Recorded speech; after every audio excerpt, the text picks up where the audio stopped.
Ayman Khan here for Seconds Out with the one and only, helping guide many fighters to success, Smith Brothers, Paul Butler, Natasha Jonas, and more to world titles, and looking to do that again with the current crop of talent at Champs Camp Gym, Joe Gallagher. Joe, how you doing, sir? Hi, good morning. How are you? Yeah, not bad. All the better for speaking to yourself. I was just going to say, yesterday was a day in history for yourself. September 13th. I remember you were in the corner for Crawler against Gamaliel Diaz, and a lot of talent on that undercard too, and talent that are appearing at your gym still too. What do you remember of those days? Uh, God, yeah, there was. I remember that fight. It was a good fight. Got stopped with, I think it was accidental head clash.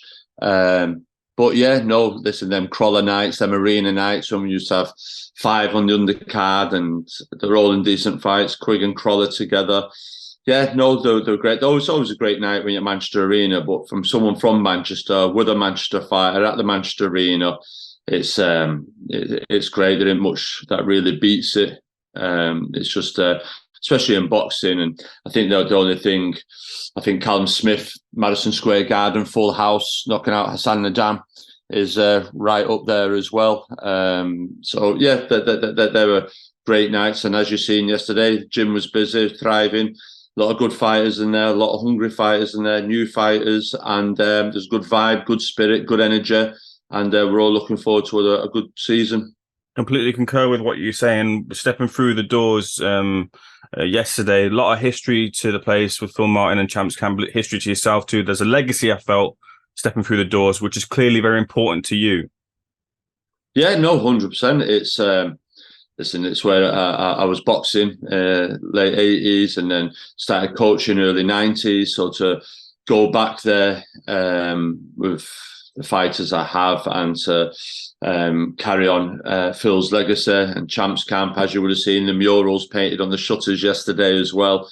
It's all good, and the gold shorts are out and people are fighting in them, and it's good. It's the branches of Phil Martin is what's carried on Manchester boxing. When you look at Oliver Harrison and Billy Graham, Maurice Coe, and myself, it's what's carried on Manchester boxing, and the people who are now branching off that as well. When you look at like Jamie Moore, Anthony Crawler, and people like that. And you touched on the fighters who are in the gym, who are putting in the effort, getting ready for fight dates. Who's out soon? Who we got out to look out for? Out soon is who's first up? I'm just trying to think. I think it's Josh Holmes. Josh Holmes is out. He's 12-0. Very talented kid. Feather stroke super featherweight. He's had two fights with me now, two quick wins in the space of like 6 weeks. Most probably a couple more fights. Some are into titles. Also Jake Dodd, who had an impressive pro debut. Who keeps coming in telling us how many views he's watched his video now, and Lennox has tweeted it out, and this one's tweeted it out, and I said to him, enjoy your 15 minutes here at some debut, and that's it. Then after that, obviously, Macaulay McGowan, he's out again, as we're looking to make inroads for him, challenging for English/British title. He's had been unfortunate in a couple of fights this year. He definitely should have got the decision in Paris. I thought the Tyler Denny fight was a very close fight, could have gone anyway. Would really like the rematch and that, but we've got to go away. I think he's had 4 or 5 fights this year now. He's got a fight again in October, and then obviously we've got the pro debut of Mikey Talon, stroke the Omen. And when you look at him, you don't think he's old enough to box. It's like he's still in school, but he's a serious talent, and one that's got to be one to follow with an exciting career. Joe, what's the latest with Callum Johnson? Callum Johnson, we had a meeting at the weekend. He's looking at coming back and fighting, having a show in Boston. He's never fought there, so he's got to come back, have a fight there in Boston as a cruiserweight, and take it from there, but have a comeback fight, do that, see how he feels with the bigger division, and then once we've knocked that out of the way, then all eyes are set on the big boys. Couple of fighters that aren't quite getting the call just yet, Jack Massey and Paul Butler. Yeah. Anything coming for them? Well, Jack Massey, hopefully, like I say, he's going to be out October, November time. I want Jack out. Obviously, he's just become a dad. He's had time out, the baby and his missus.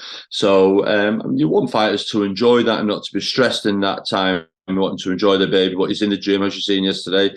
He's getting fitter, and I'd like him to be out up to November. And I keep saying it. I think him and Billam Smith is a very good fight.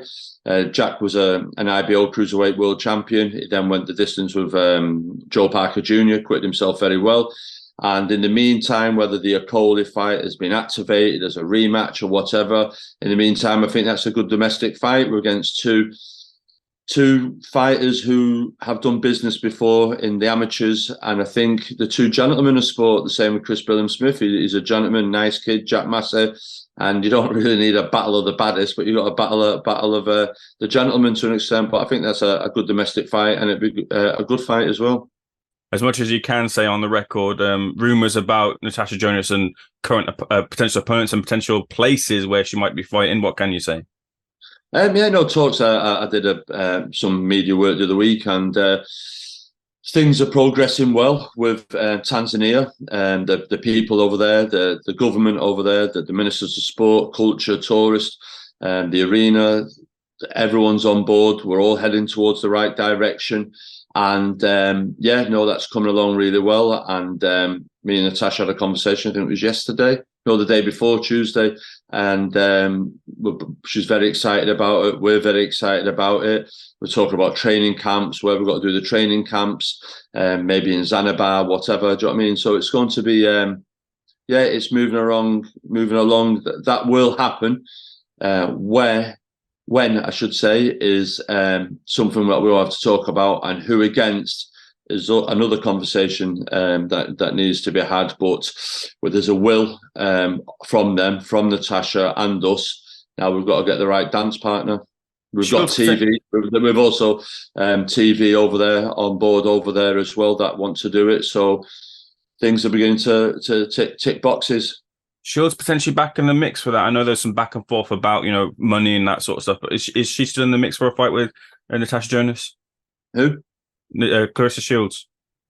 Yeah, no, listen, Clarissa Shields. I think, who's Clarissa? I think there's talks about Clarissa and Savannah, most probably beginning next year anyway, springtime. I think that's a fight, whether Clarissa goes up then to try and take the belts of Savannah or whatever she does. Clarissa, both of them are in the cage. I know they've got commitments with that, but Tasha was always open for that fight. We said 147. They said they couldn't do 147. We agreed at 150. We'd do it they agreed at 150. And then she's gone off into PFL now, from what I hear. So it is what it is, but we'll see. Obviously, there's people out there. Obviously, you've got to look at Michaela Meyer. She's our preferred fighter that we would like to do this event with. Moving on to a couple of other topics, but just sticking with the gym quickly.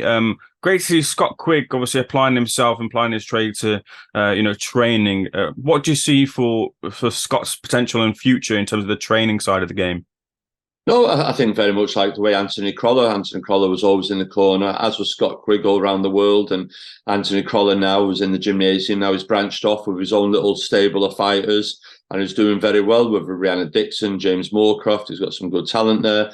And I think that'll be the same with Scott Quigg. Scott Quigg's learning. He's here, then he's over in Dubai. Obviously, he's been over in the wild card with Freddie Roach.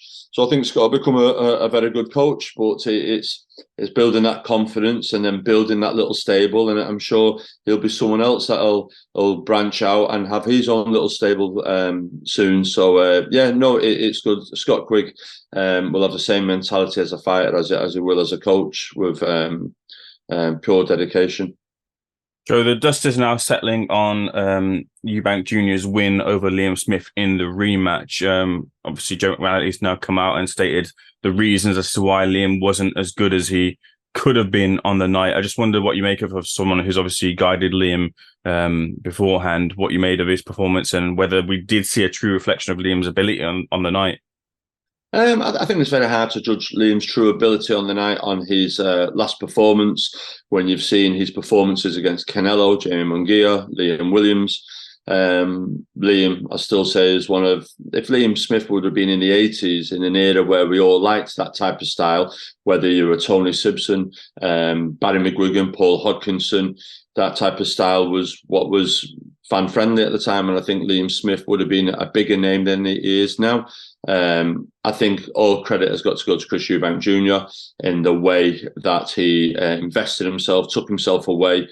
went over to America and went back to himself a little bit. I felt Roy Jones had sort of like slowed Eubank Jr., made him think a little bit too much, and tried to pose a little bit too much. That wasn't Eubank always coming through, had high energy. We've seen in his fights, always high energy, always a big combination puncher, had a bit of speed of hand, and Bomac and the team got him back to that. But for full credit to him for doing that and investing in himself.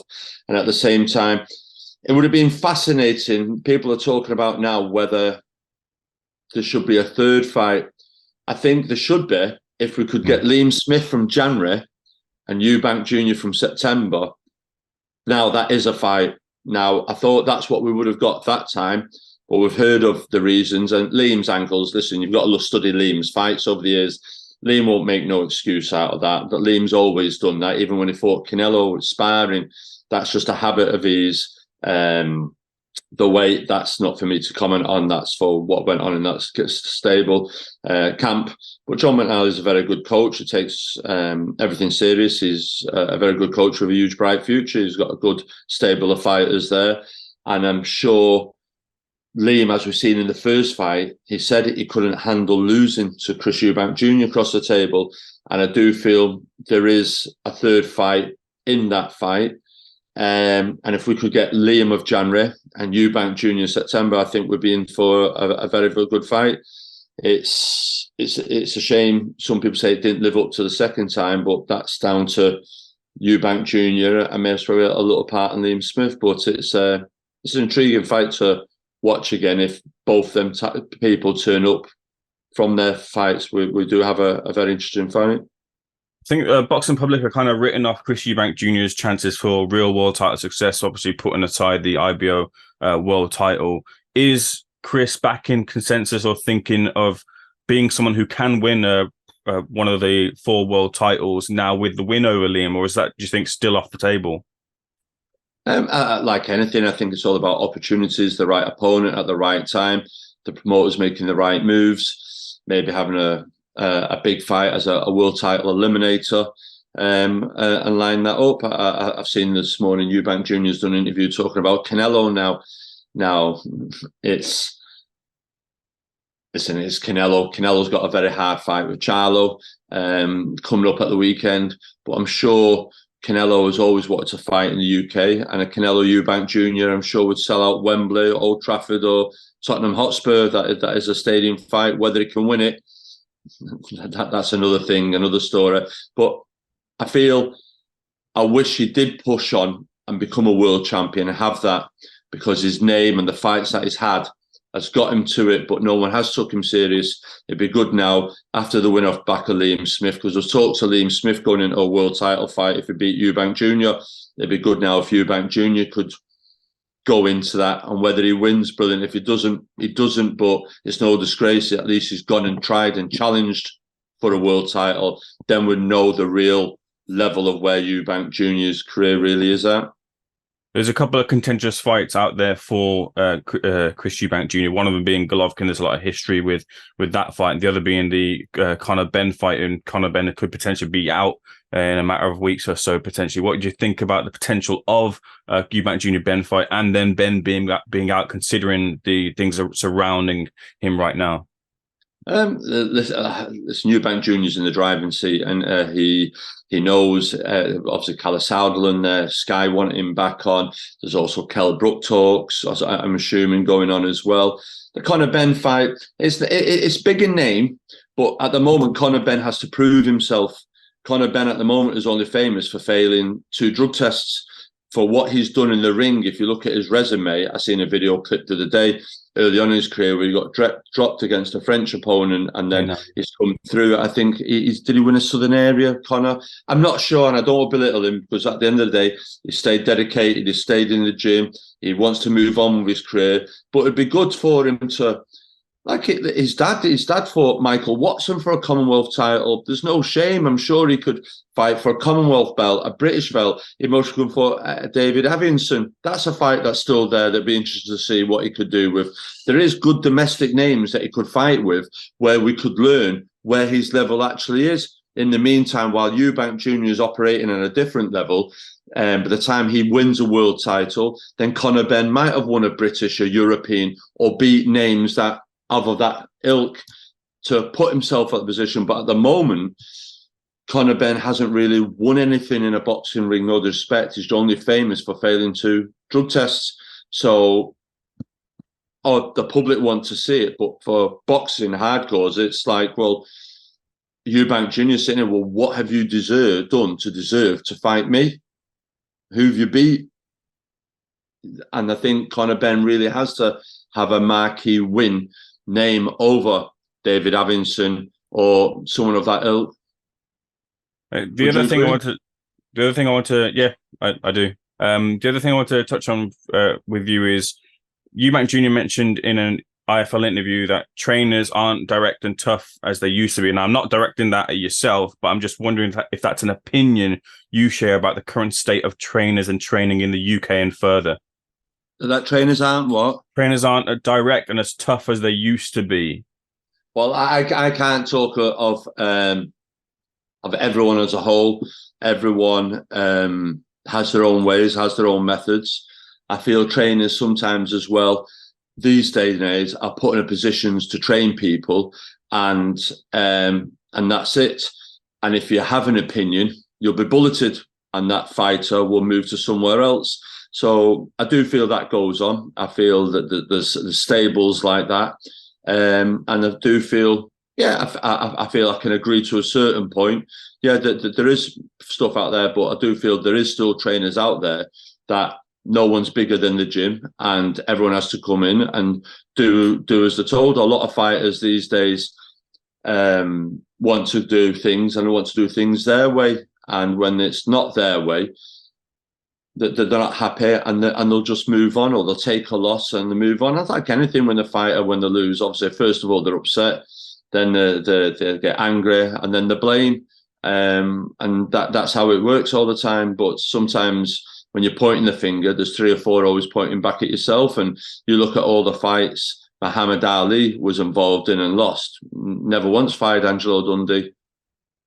Does that make sense? And Marvin Hagler with Petronelli's and Duran's team. It's just Tommy Hearns, another one that he lost in fights against Leonard. He didn't fire Manuel Stewart, did he? It's just they get to know you best, and I think it's too much and too easy to change and swap change and.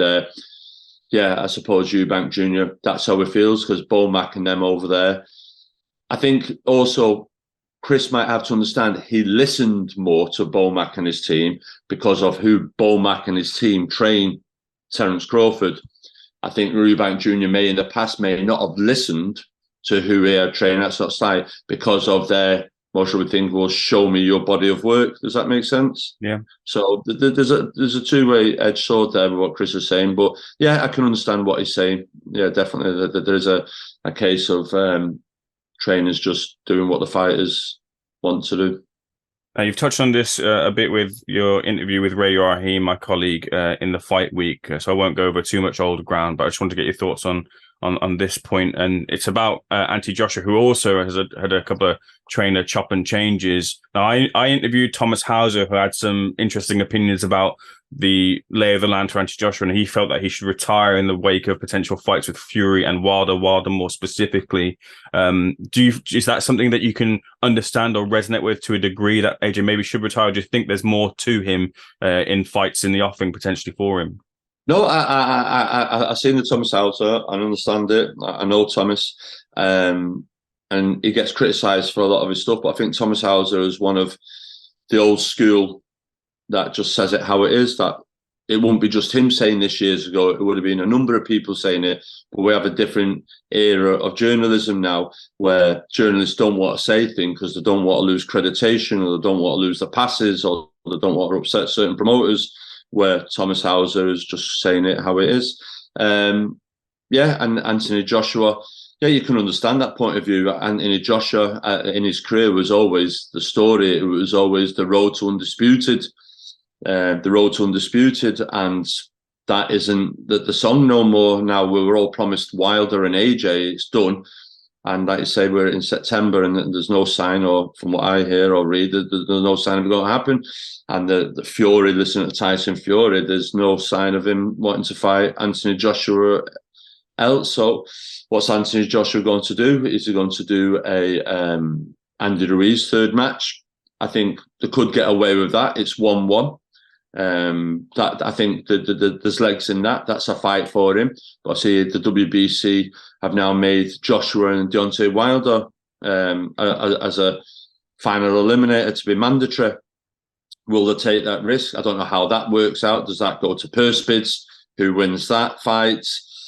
So it'll be interesting to see now what Anthony Joshua does with his career, and does he stick in this purse bid and this fight that's been made to be mandatory to Tyson Fury? Is the same energy here as there was for Road to Undisputed, and we want to fight Tyson Fury? Well, the WBC have presented you an opportunity now to fight Wilder, beat Wilder, and you're mandatory with Tyson Fury, and Tyson has to fight you at some point then. So this will tell us an awful lot here now about Team AJ and the situation going forward.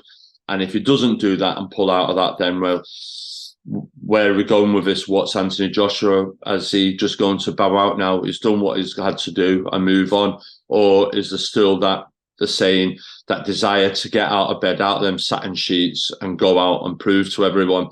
This fight made by the WBC for Joshua and Wilder as an opportunity to have another fight with Tyson. But for AJ, is AJ going to go, right, the door's open a little bit, I can go and get what I've always wanted, that Tyson Fury fight, and I'm going to go and get me Mr. T head on, and I'm going to train, and I'm going to beat Wilder, and this is it, and I'm not interested in anything else. I'm totally focused on getting that Tyson Fury fight. We'll see. We'll soon see. We'll soon see, but we'll soon see also Tyson Fury taking on Francis Ngannou, which has got a lot of the hardcores very upset that Tyson Fury isn't defending his WBC crown against someone in the WBC rankings right now. Do you share that same sentiment too? A lot of fighters are actually calling for him potentially to be stripped too, as well, of that belt for not defending it. Listen, it's what we're seeing here is something that hasn't not gone on before. We've seen Floyd Mayweather, Conor McGregor. We've seen in the past Muhammad Ali. We've seen all sorts of this type of stuff before. Do you know what I mean? And I just think to myself, Tyson Fury, it's easy to throw stones at, but you've got to remember, at least Tyson Fury, I think, was it twice last year he fought? I think Chisora and Thinger, where Usyk, twice. Usyk, for his last 5 fights, he had 5 fights in 5 years. He fights once a year, and no one's giving him any stick. And Tyson Fury, well, he's like, I don't have a mandatory. There was a situation for Ruiz and Wilder to fight each other to become a mandatory. What am I supposed to do in the meantime? I fought Derek, I fought Dylan. I'll go and have a play at this in the meantime. And I don't understand why everyone is so upset. I think it's, like I said the other day, it's like Champions League football, but it isn't. It's like Soccer Aid. You go around, you watch it, you enjoy it. It is what it is. And just embrace it. It's going to be a huge event. It's part of the Riyadh season over there. And I'm sure they're going to throw everything at it. And I'm sure everyone, from looking at what you see on the amount of views that it had for the launch and everything else, I think it's got to do massive, massive, massive numbers. And it's that crossover, that curiosity that we had with McGregor and Mayweather in this, but for the big heavyweights and the biggest puncher in the world. So for people are calling it, but it's that type of people that are being brought into watching your KSIs and your Jake Pauls and your Logan Pauls and all them fighting. The Misfit Boxing, so then people are going to tune in and watch it. And why can't Tyson Fury go and have a bit of money by doing this? As I said to you, whether it be WWE or that, and it's not something that hasn't happened before. Muhammad Ali with the wrestler, it's happened before, and Muhammad Ali didn't get stick. So I'm sure Tyson Fury, after this, once there's a mandatory imposition, he'll fight him. You're just touching on what you said there. Would you ever, if a social media star or influencer came through your doors and said, look, I want you to train me, is that something you're interested in? A social media star? Well, when you look at Jake Paul, and you watch that documentary at the moment on Netflix, which is on the Untold season. It's like, so where them two boys have come from, and him, and the stick that he got involved in, and everything else. But as far as the boxing, he's took himself out and tried to make him the best that he can be. He's invested himself. He's set himself over in Puerto Rico. He has a training camp in. He tries to bring ex-professional fighters in, the best people, to try and masturbate. So at some point, you've got to try and give him some type of credit, because he's trying to make it in a ruthless sport. And as much stick we can give him for not being as good as this, but he's got no amateur experience, nothing else, but he's willing to do that. And he's bringing a whole set of eyeballs to the world of boxing that necessarily wouldn't do. Do you know what I mean? That the Pauls and the KSIs are. So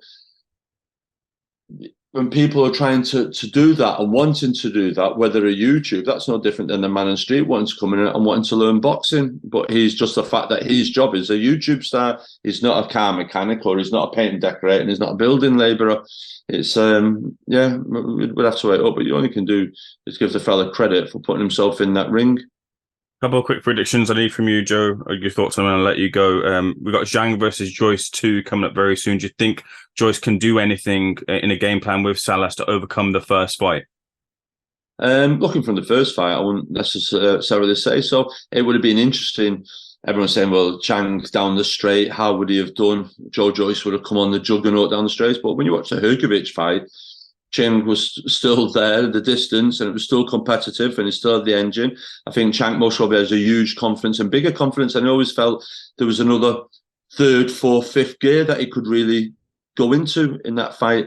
Can Salas, who's an exceptional coach, change Joyce that much? Listen, we all sat here thinking there's no way Eubank Jr. could turn it around as much as he did against Liam Smith. Can Joe Joyce do what Eubank Jr. did?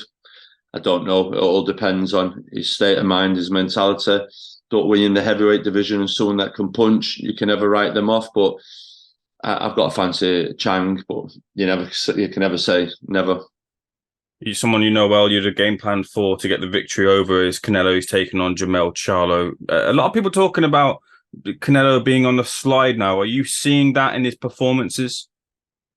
I think at this stage of his career, when he's been a professional since 16, I think most probably you're not in his prime no more. His prime was a few fights ago. He was on a great run of form. The Triple G fights, Callum Smith, Billy Joe, all them type of fights on a good run of form. The loss to Bivol may have affected him. It was one step too far. This is a tough fight with Charlo. Charlo has been a longer while. He's hungry. He's got his payday. But are we got to see the best of Canelo? Has that hurt lost him? Has he got to come back? Is he going to make a statement here when everyone's talking about the Benavides being the next king and everything else? So it's Canelo's always found a way to win until he came across Bivol. I think Bivol had excellent amateur footwork, great shot selection, and a good high tempo, and wasn't phased. Has Charlo got that? I think he's got that dogginess. He's got the desire. He's got a good skill set. But I just fancy down the straight, Canelo may get to him. So, literal final thing.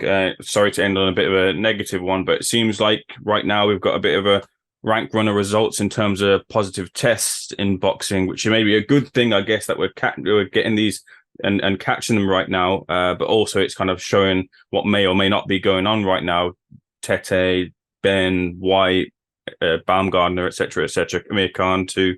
I just wonder what you think of the current state right now of boxing and what it's saying about the sport.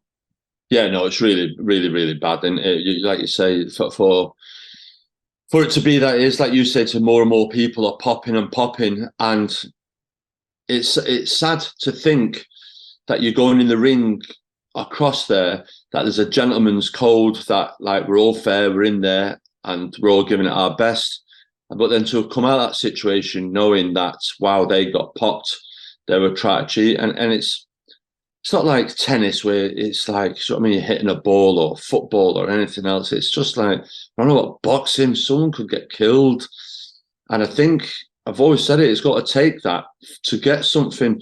Why can't we do it before it happens? And we mentioned earlier in this interview about Conor Benn.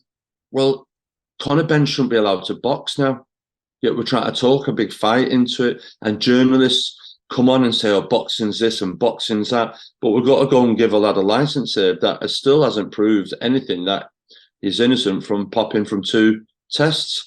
Bam Gardner, other people. It's just wrong. And I've always said, if the TV networks go, right, we're not showing them, and the promoters go, I'm not promoting, and the managers, I'm not managing, and the trainers aren't trying, and so that happens, it's not got to happen. But I think it has to start with the TV networks, and they'll have to say to the promoter, I don't care who it is, the band.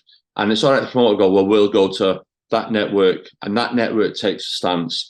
They have to look at look, Ben Johnson, the ridicule he got for popping in the Olympics.